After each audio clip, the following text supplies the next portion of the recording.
کو اگر بد نظری ہو جائے تو کیا کرنا چاہیے؟ کچھ لوگوں کا کہنا ہے کہ بچے کو ماں باپ کے غسل کے پانی سے نہلانا چاہیے، کیا ایسا کرنا ٹھیک ہے؟ نظر بد کے بارے میں میں آپ کی خدمت میں 5 باتیں پیش کروں گا۔ پہلی بات، العین حق، رسول اللہ صلی اللہ علیہ وسلم کا فرمان ہے کہ نظر بد یہ برحق ہے، نظر لگ جاتی ہے۔ سب سے پہلے تو یہ بات سمجھنی چاہیے۔ دوسری بات، لو کان سابق القدر لسبقہ العین، اگر تقدیر پر سبقت لے جانے والی کوئی چیز ہوتی تو نظر بد ہوتی۔ دوسری حدیث۔ تیسری حدیث کے الفاظ یہ ہیں کہ قیامت کے نزدیک اونٹ اور نوجوان اکثر قبروں میں جائیں گے تو نظر بد کی وجہ سے جائیں گے۔ چوتھی بات، ضروری نہیں کہ نظر لگانے والے دوسرے ہو سکتے ہیں، اپنی بھی انسان کی نظر بچوں کو لگ سکتی ہے۔ اس لیے قرآن کہتا ہے وَلَوْلَا إِذْ دَخَلْتَ جَنَّتَكَ قُلْتَ مَا شَاءَ اللَّهُ لَا قُوَّةَ إِلَّا بِاللَّهِ، آپ جب باغ میں گئے ہیں تو آپ نے یہ کیوں نہیں کہا مَا شَاءَ اللَّهُ لا قوت الا باللہ، آپ نے کیوں نہیں کہا؟ تو جب بھی کوئی چیز اچھی لگے تو کیا کہنا چاہیے؟ ما شاء اللہ لا قوت الا باللہ۔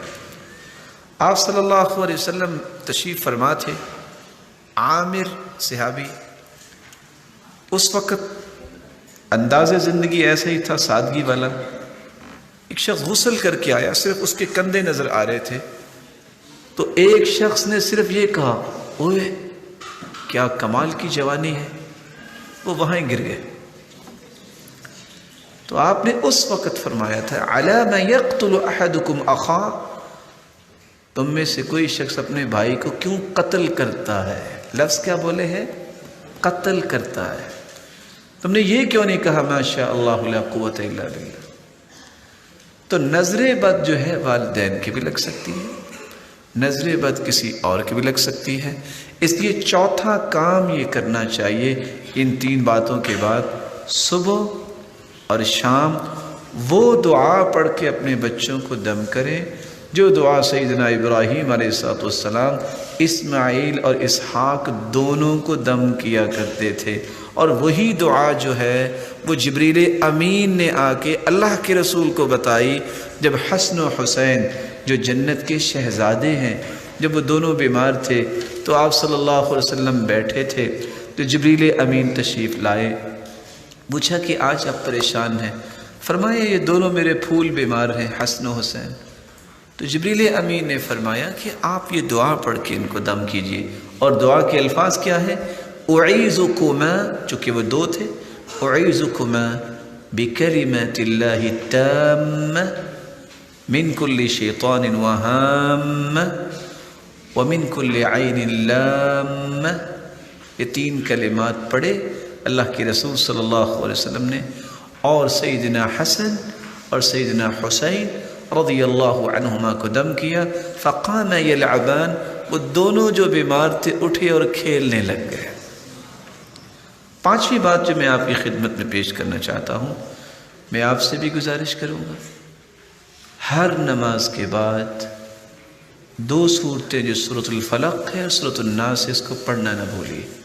عقبہ بن عامر رضی اللہ تعالیٰ عنہ کی روایت ہے، امرنی رسول اللہ صلی اللہ علیہ وسلم ان اقرأ المعوذتین بعد کل صلاة، ہر نماز کے بعد آخری 2 صورتیں پڑھنے کی مجھے انہوں نے حکم دیا۔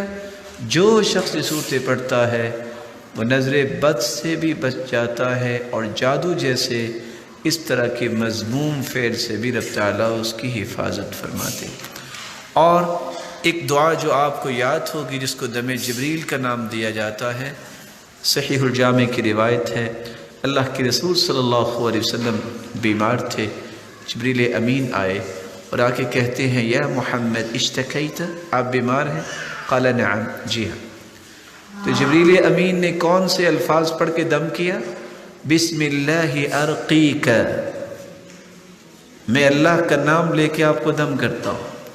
من کل شیء یؤذیک، ہر اس چیز سے جو آپ کو تکلیف دے رہی ہے.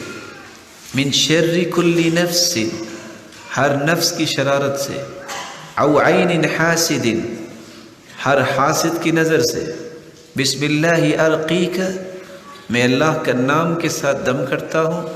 واللہ یشفیک، اور اللہ ہی آپ کو شفا دینے والے. یہ دعا یاد کرنی چاہیے اور صبح و شام بچوں کو دم کرنا.